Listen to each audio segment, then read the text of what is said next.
ಬರ್ರಿ ಈ ಕಡೆ ಬರ್ರಿ.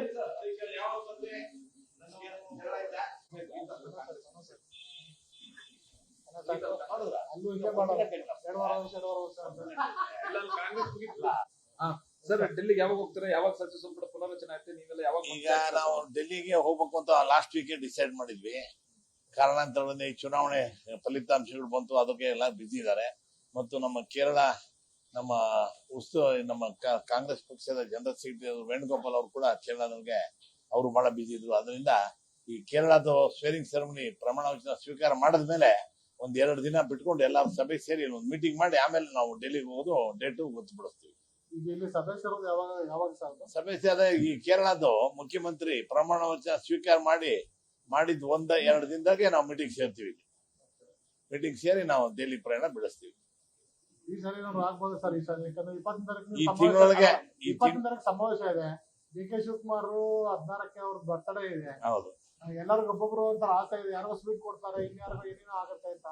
ನಿಮ್ಗೇನೋ ಸ್ವೀಟ್? ಈಗ ನಮಗೂ ನನಗೆ ಸ್ವೀಟ್ ಸಿಗ್ಲೇಬೇಕು ಅಂತ ಬಹಳ ದಿನ ಕಾಯ್ತಾ ಇದ್ದೀನಿ. ಸಿಗುತ್ತೆ ಅಂತ ಬಹಳ ನಂಬಿಕೆ ಇಟ್ಕೊಂಡಿದೀನಿ.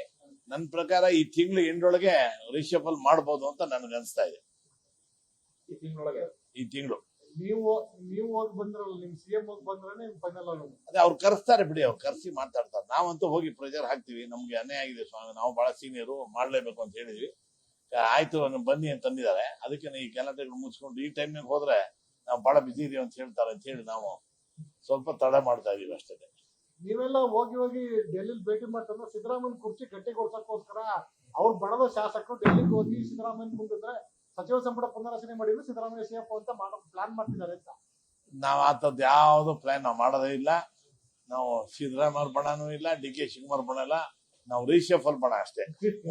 ನಾವು ಸಂಪುಟ ಸದ್ಯ ವಿಸ್ತರಣೆ ಮಾಡೋ ಬಣ ಅಷ್ಟೇ. Thank you brother. ಸರ್ ಇನ್ನೊಂದು, ಈಗ ಹಿಜಾಬ್ ಬಗ್ಗೆ ಮತ್ತೆ ವಿವಾದ ಇದೆ.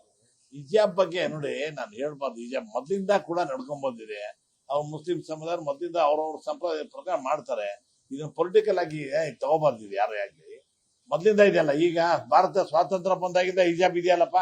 ಇವಾಗ ಯಾಕೆ ಸಡನ್ ಆಗಿ ಅವ್ರು ಲಾಸ್ಟ್ ಟೈಮ್ ತೆಗೆದು MLA ಅವ್ರೇನೋ ಗಲಾಟೆ ಮಾಡೋದು, ಎಲ್ಲ ಒಂದ್ ಸಮುದಾಯಕ್ಕೆ ಅವಮಾನ ಮಾಡ್ಬಾರ್ದು. ಎಲ್ಲರೂ ಈಗ ಹೇಳಿದಾರೆ, ನಮ್ಮ ನಾಯಕರು ಹೇಳಿದ್ದಾರೆ, ನೀವು ಬೇಕಾದ್ರೆ ಕಾವಿ ಶಾಲೆ ಹಾಕೊಂಡೆ ಸ್ಕೂಲ್ಗೆ ಹೋಗಿ, ಜನಿವಾರ ಹಾಕೊಂಡು ಹೋಗಿ ಎಲ್ಲ ಹೇಳಿದಾರೆ. ಇವತ್ತು ನಮ್ಮ ಮಿನಿಸ್ಟರ್ ಹೇಳಿದ್ದಾರೆ, ಮಧು ಬಂಗಾರಪ್ಪ ಅವರು, ನಿಮ್ಗೆ ಏನೇನ್ ಬೇಕು ವಿಭೂತಿ ಹಚ್ಕೊಂಡು ಹೋಗಿ, ಹಿಜಾಬ್ ಹಾಕೊಂಡೋಗಿ, ಟರ್ಬನ್ ಹಾಕೊಂಡೋಗಿ, ಏನ್ ಬೇಕಾದ್ರೆ ಹಾಕೊಂಡೋಗಿ, ನಾನ್ ಗಾಂಧಿ ಟೋಪಿ ಹಾಕೊಂಡು ಹೋಗು ಅಂತ ಹೇಳ್ತೀನಪ್ಪ. ಅದ್ರಿಗೆ ಏನಂತೆ ಅಲ್ವಾ?